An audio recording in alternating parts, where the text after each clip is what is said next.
Pode, pode, lógico. Bem, então, vamos dar início à defesa da tese de doutorado da Patrícia Carlos Magno, intitulada Nas Trincheiras da Luta Antimanicomial, Sistematização de uma Experiência da Defensoria Pública nos Manicômios Judiciários do Rio de Janeiro. Eu gostaria de iniciar esta tarde agradecendo a presença da banca. É uma banca imensa e maravilhosa, exatamente como a tese da Patrícia, imensa e maravilhosa. Então, eu quero saudar a banca, especialmente as nossas colegas que vieram de outras universidades, né? Nós temos aqui a professora Tula Pires, a professora Ludmila e a professora Raquel, como nossas convidadas externas. Agradeço muito a disponibilidade e o tempo que vocês vão passar conosco hoje, esta tarde. Agradeço aos meus colegas da Faculdade de Direito, do PPGD, da UFRJ, professor Manuel Gandra e professora Luciana Boatê, que também estão fazendo parte aqui deste momento tão solene e importante para a vida da Patrícia. Então, como nós sabemos que é uma banca grande, que é uma tese que merece muito cuidado, atenção, eu sugiro que a gente já parta para a apresentação da Patrícia.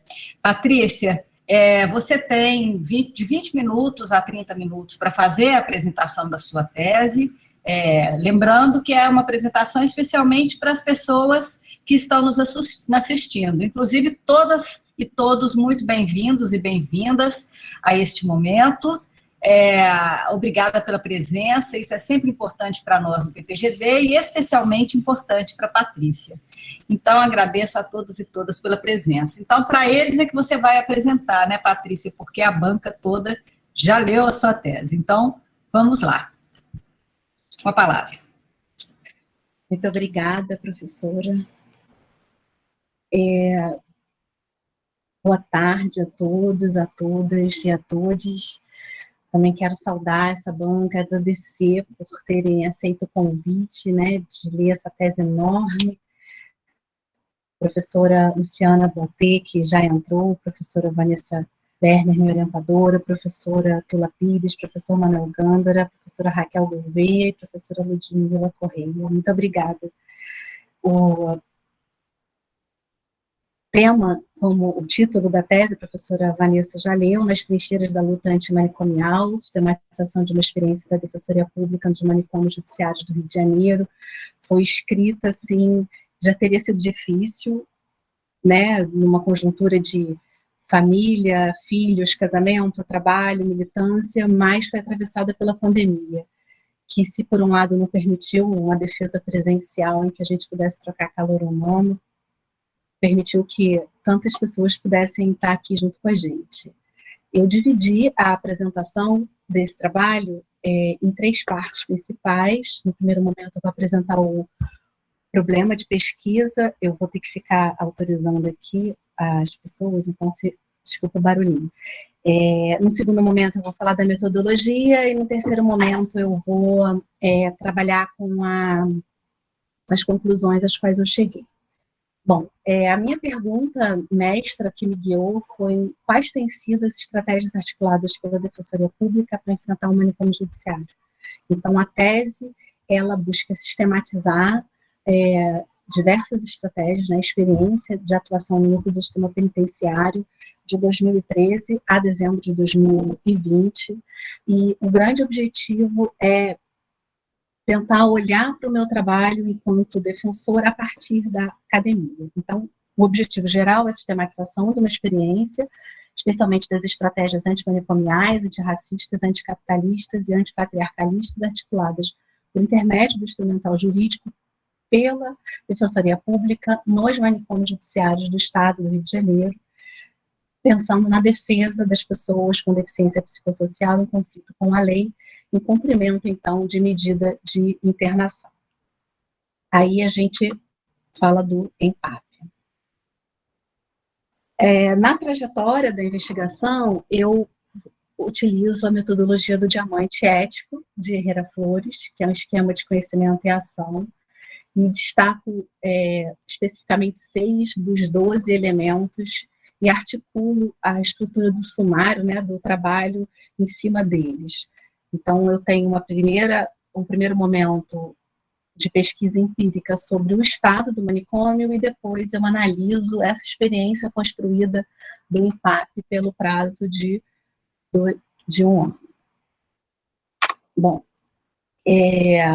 nessa lógica, né, de um trabalho feito por uma defensora sobre a sistematização da experiência na defensoria a partir da academia, eu precisei pensar nos limites éticos dessa pesquisa, porque eu tinha o compromisso de levantar qual que era o estado da arte, mergulhar numa pesquisa empírica, trazendo para a tese também as narrações, as histórias de resistência das pessoas manicomializadas, mas eu precisava ter algum limite ético por conta do estatuto da pesquisadora e da defensora. Então, eu me valio do conceito de uso devido das informações, da lei de acesso à informação e do compromisso funcional de zelo no desempenho das funções públicas, como se fosse uma dupla proteção dos dados sensíveis dessas pessoas.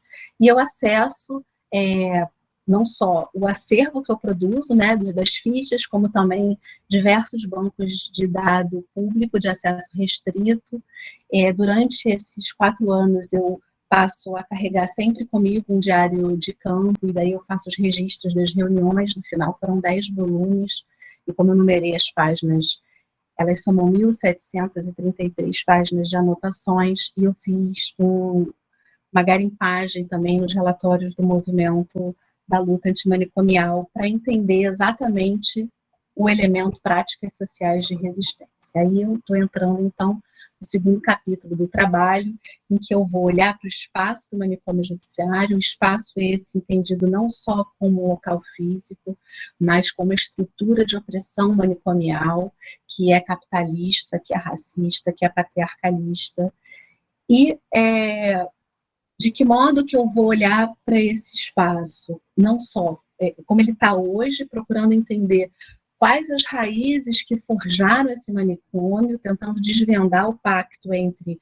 direito, psiquiatria e racismo, para entender as raízes autoritárias, dessas raízes, as permanências autoritárias no hoje, que são seladas pela periculosidade. Daí a gente elege a periculosidade como grande alvo dessa atuação, dessas experiências que estão sendo sistematizadas. Aí eu primeiro falo desse espaço, né, de uma forma mais teórica, e depois eu apresento uma pesquisa empírica, que é um retrato, né, que eu chamo de manicômio retratado, um retrato de outubro de 2019. Eu tiro uma listagem de todo mundo que está manicomializado no Estado e estudo cada um dos casos. Para, então, nesse mesmo capítulo, no final, analisar qual a posição, de que modo reverbera a militância antimanicomial para dentro do manicômio judiciário. Os critérios que eu delimito esse universo são exatamente o dia em que eu fecho o acompanhamento do campo, né, do primeiro ano de mudança paradigmática para essa experiência do EMPAP que sepulta o anterior exame de verificação de cessação de periculosidade. A finalidade é estabelecer um ponto de comparação entre quem saiu por EMPAP e quem continuou manicomializado.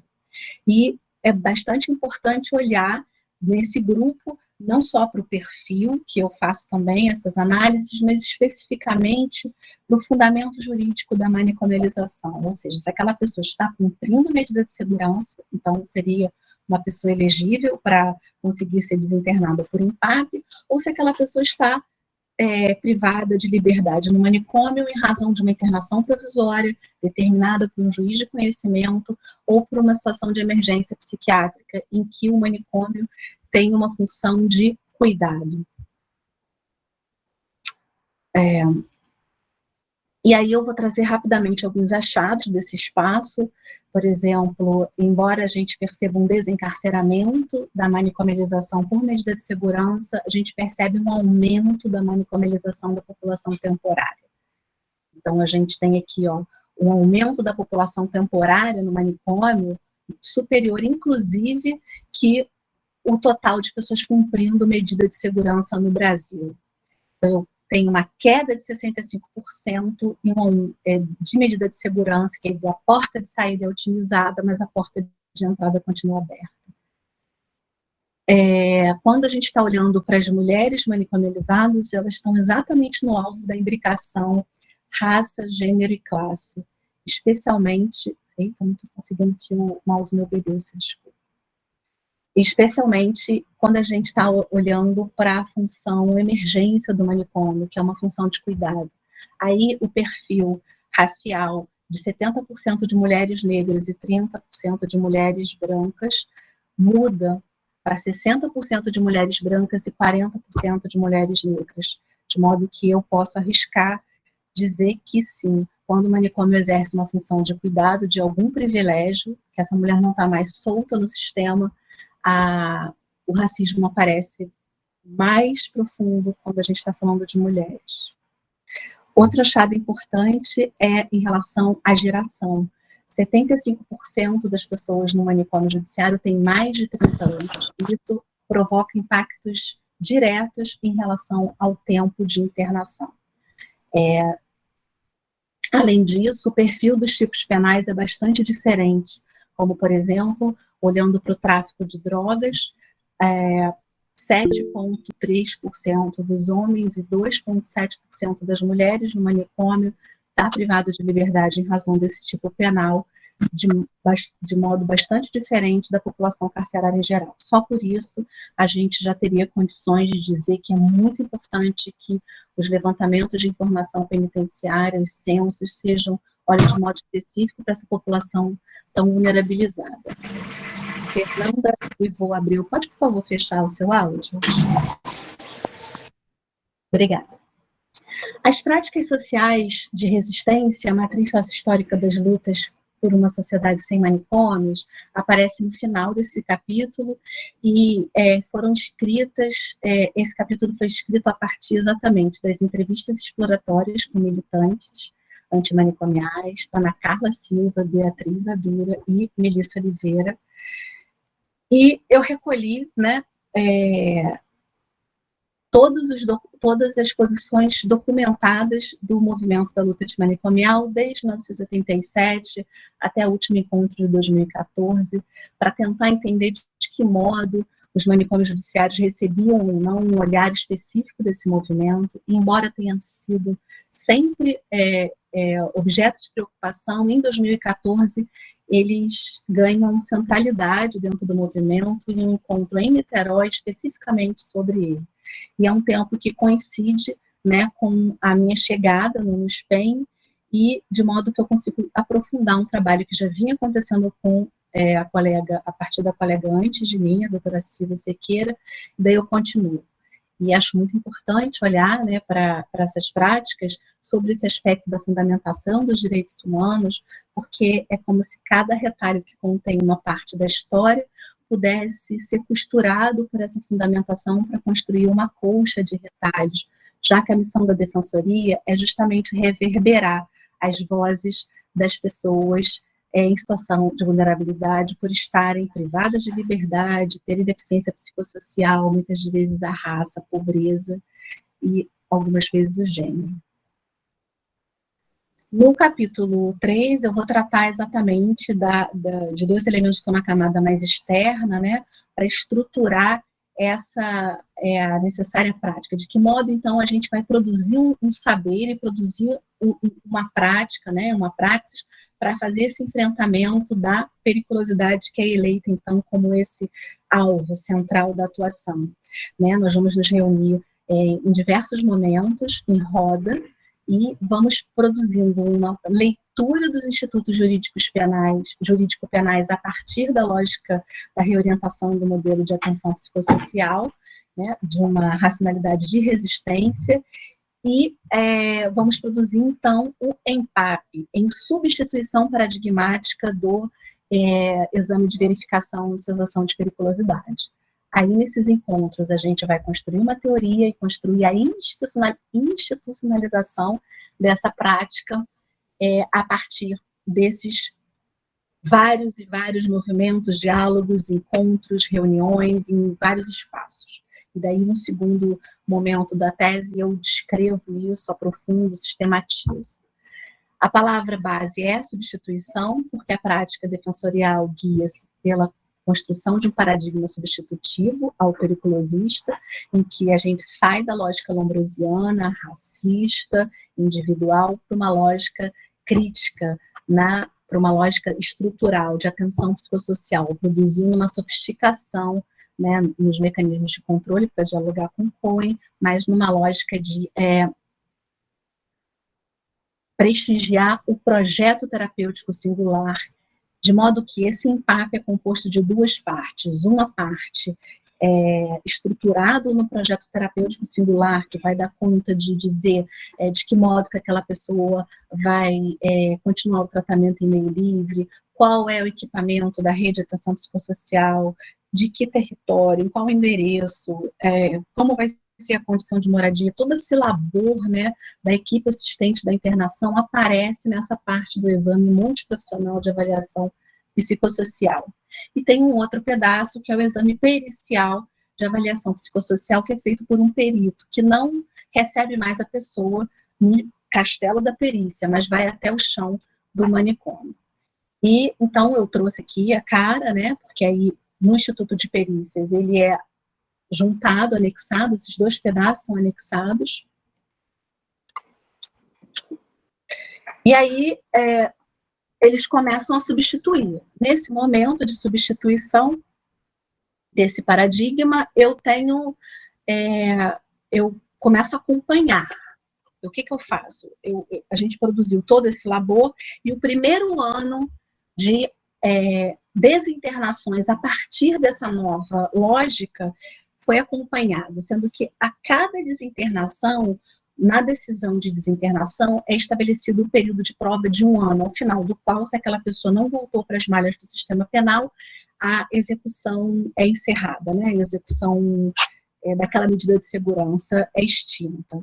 Então, o que eu fiz? Eu acompanhei desde o primeiro caso, do primeiro exame, que gerou a primeira audiência, que aconteceu em outubro de 2017, por 1 ano, outubro de 2018, por mais 1 ano.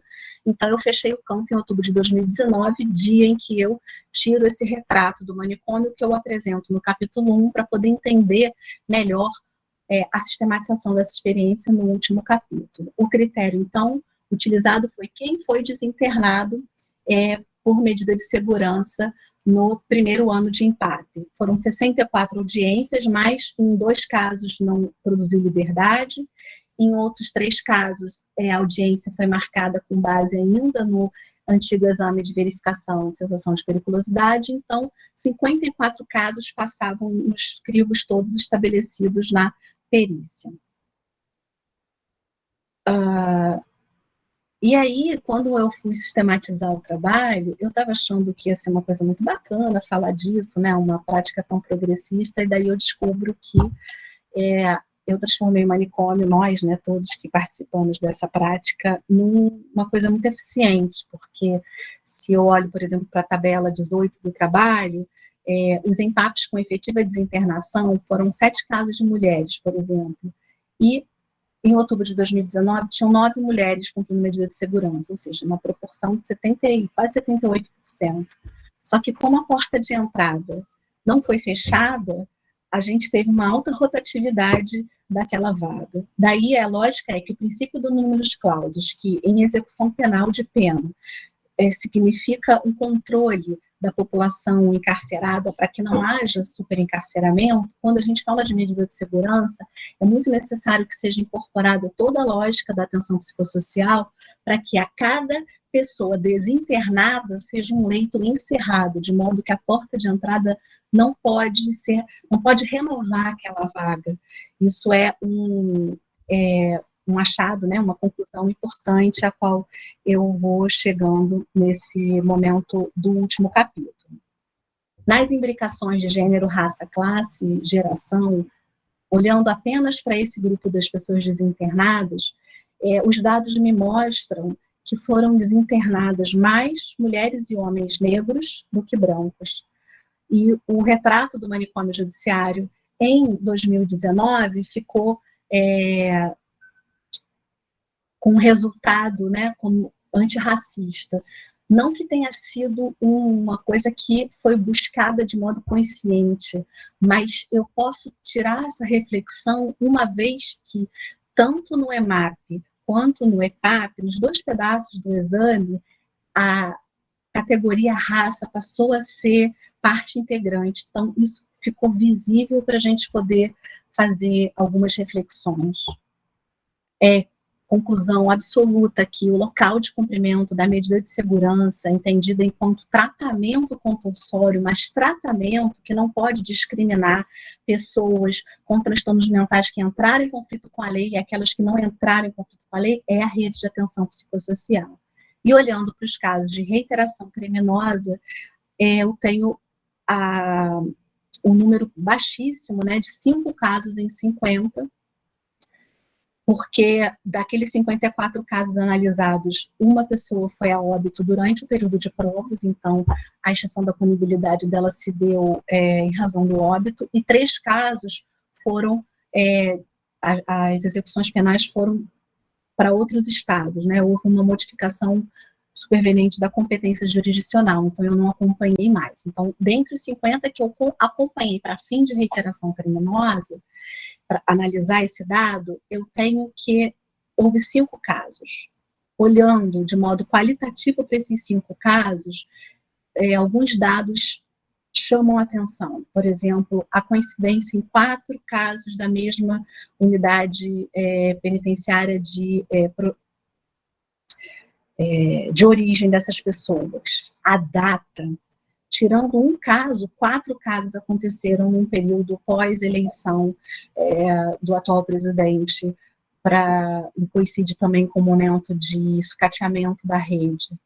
E 3 casos em 5 são de CAPS-AD, de modo que a gente tem aí um conflito entre os discursos, né, da redução de danos, que é preconizado pela política de saúde, e o discurso proibicionista da justiça. O tipo penal também, né, na maioria dos casos, são tipos penais de crimes contra o patrimônio e que tem a ver com esse traço de financiamento da comorbidade, uso problemático de álcool e outras drogas. E falando, por fim, em alguns pontos sobre, já encerrando aqui, os 20 minutos que eu marquei acabaram quase que junto com a minha apresentação. A luta por uma sociedade sem manicômios continua, né? Foram diversos desafios de produzir essa pesquisa empírica nesse campo, né, tão hermético, e daí eu precisei produzir um manual para me guiar no preenchimento das planilhas de Excel e separar os critérios com os quais eu elaborei todas as tabelas e gráficos do trabalho. Está no apêndice 3. E eu chegou ao final muito preocupada com esse dado que eu já trouxe, que é a ideia de um manicômio judiciário eficiente, que tem um tempo médio de internação bastante reduzido, não é mais aquela coisa eterna, mas ele está enxugando o gelo. Então, como o alvo do EMPAP era só a porta de saída, eu assisti à otimização da porta de entrada, né? Como se o fato de não encerrar cada leito desocupado fez com que houvesse um aumento do número de internações provisórias. E daí eu encerro, então, essa apresentação e a escrita dessa pesquisa recomeçando, considerando especialmente que eu, em novembro, na hora que eu estava, né, montando essa escrita, eu decido que a minha trincheira da luta antimanicomial não é mais tanto a medida de segurança, porque mais ou menos a desinternação e essas estratégias estavam sinalizadas, inclusive por um procedimento especial da VEP, que regulamentou essa nova forma de proceder, e daí eu me removo para a porta de entrada, porque é na porta de entrada que está a nova trincheira aí da luta antimanicomial.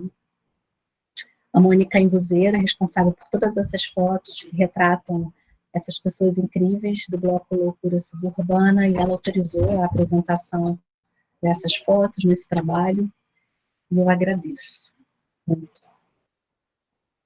Estou feliz de estar sendo dividido com todas vocês. Muita coisa, né? Muita coisa. Paty, eu vou fazer uma contribuição rápida, porque eu sou a única louca nesse país que não tenho tempo de surtar. Eu estou fazendo 3 reuniões por dia, né? E meu marido está aqui do meu lado, coitadinho, me apoiando, olha. 24 horas segurando aqui a louca que está com muita coisa. Eu quero fazer uma contribuição rápida, até porque eu não vou conseguir ficar até o final da banca. E eu precisava falar, Tula, já ri muito com você é incrível, magnífica, né? Uma contribuição rápida com essa banca, né, que eu me sinto muito contemplada em estar nesse lugar. Patrícia é um ser humano ímpar, é uma das pessoas com mais luz que eu encontrei nessa minha trajetória de vida. E eu vejo Patrícia assim, eu tive no manicômio 7 vezes, né? E hoje eu vejo um mundo sem manicômio por causa da defesa, da forma de trabalhar e de pensar de pessoas como Patrícia. Mesmo que um dia as pessoas estejam na grade, ela vai conseguir tirar, ela vai conseguir acabar com os muros, não só esses muros manicomiais de paredes, mas os manicômios invisíveis, Patrícia consegue derrubar, né? E eu estudei com Patrícia, eu caminhei nessa defesa com ela, tinha hora que ela dizia, amiga, porque quem me apresentou Patrícia foi Lude, né? Na banca dela, e nós ficamos amigas. E Lude está com a gente desde pequenininha, né? Eu vi Lude muito pequena e agora a Lude já está com cabelo branco, está uma deliciosa. E aí, imagine para mim, ninguém fica louco 2 vezes, né? Porque Lude parindo, Patrícia estudando, eu ganhei o prêmio Braskem de teatro como atriz revelação, né? O maior prêmio do estado da Bahia, sou atriz do Holocausto. Amiga, eu vou falar para você depois quem foi César Lombroso, viu? É um psiquiatra. Depois eu vou falar um pouco sobre isso, que no Holocausto tem, falando sobre ele. E aí, resultado, nós todos passamos por esses processos metamorfósicos juntas. Renata, né, essa maravilhosa, Raquel. E assim, eu me sinto assim, deixa eu explicar rapidinho. Eu saí do hospício, né, para um mundo real, para um mundo de verdade, que lá eu sofri muito. Eu passei por um processo de sofrimento, que eu estou escrevendo meu livro, no final do ano também eu vou lançar o meu livro, né, uma minha autobiografia, que tinha momentos que eu dizia que não me desamarre, mas me limpe, por favor, e encontrar com uma pessoa como Patrícia na minha vida, me dá a sensação de que nunca mais eu voltarei para lá. Que eu tenho uma amiga, que eu tenho companheiras, que eu tenho um grupo de mulheres feministas, que Patrícia só tem de branco a cor da pele, porque ela é uma mulher negra, né? Que ela é uma mulher da defesa, do cuidado, e que ela se lascou para fazer essa defesa porque ela estava com um menino pequeno, com o marido dentro de casa, com pandemia, com sair do país. E a gente conversou muito em todos os momentos e a gente se desabafou e a gente se acolheu, se afetou. Patrícia, parabéns. Eu não li a sua defesa ainda. Mande que eu vou ler em algum momento, que eu também tenho um bocado de coisa para fazer também, viu, Patrícia? Inclusive, entrando na faculdade também, eu tenho que estar na universidade, é tanta coisa, me deixe, viu? E parabéns pela sua luta, pela sua trajetória incrível. Você dará muitos frutos pela frente na possibilidade da liberdade das pessoas com transtorno mental. Eu nunca, ao seu lado, me senti uma pessoa estudada, Patrícia. Você sempre trocou saberes e respeitou todas as pessoas que participou da sua pesquisa. Então, um dos maiores, como posso dizer, uma das maiores coisas que você tem na sua vida de qualidade é o respeito pelo outro. Por isso você vai muito mais pela frente. Não vejo a hora da vacina chegar e a gente se abraçar, só isso. Um cantinho de doação, esse amor, dedicação, para fazer feliz para quem te ama. Muita calma para pensar na hora de se doar, trabalhando responsável com amor que é lindo. Pois Patrícia é sempre assim, e você perto de mim, eu quero afagar a velha chama. E eu que já conhecia um pouco desse mundo, a encontrar a Patrícia eu conheci o que é a caridade, o amor. Meu amor, eu também sou professora dessa banca, viu? Eu amo você, Patrícia. Parabéns. Obrigado. Ai, meu Deus. Entende? Você tem que saber que você está nessa banca. Você, minha professora de vida. Inclusive, você não sabe, mas está aqui exatamente esse agradecimento para você. Em nome de Leide Bonfim, Girleide, professoras de vida que me ensinaram que lugar de mulher louca ocupando espaços, agradeço a todas as pessoas loucas. Eu não sei o que te dizer, assim, só agradeço muito. Para mim. É o maior presente que você falou para mim. Enfim. Inclusive, assim, tem a maior condição de responder nada agora, eu posso dar um café e a gente volta. Se preocupa não, amiga. Eu vou para aí levar uma panela de acarajé, que eu sou baiana de acarajé também. A gente vai tomar umas cervejas, a minha sem álcool, com a louca da Renata, e eu vou fazer um acarajé ao vivo pra gente, viu? Para comemorar essa banca. Acho bom. Maravilhoso. Obrigada, Leide. Olha, vocês três que perguntaram antes, a melhor intervenção foi a da Leide, porque é para isso que a gente faz tese, é para isso que a gente estuda, é para isso que a gente escreve, não é, Patrícia? Então, vamos tomar um café rapidamente, voltamos daqui a 5 minutos, recompostas, para continuar com as respostas da Patrícia. Acho que pode ficar todo mundo aqui, né? É só a gente ir ali e voltar.